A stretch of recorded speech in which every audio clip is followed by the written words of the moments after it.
Hi guys and girls, welcome Epic Squad.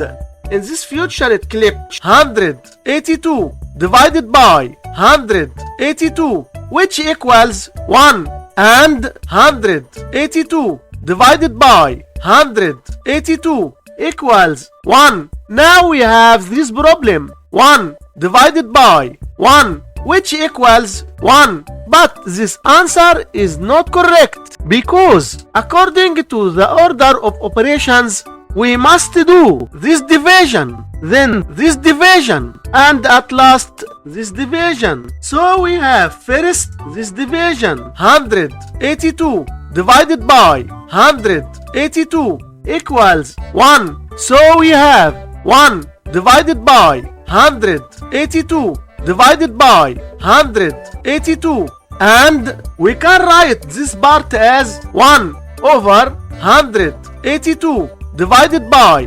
182. So we must keep the first fraction 1 over 182 and change division to multiplication times, then flip the second fraction 1 over 182, which equals 1 over 33,124. And this is our final answer for this problem. Thanks for tuning in. Don't forget to like, subscribe and share.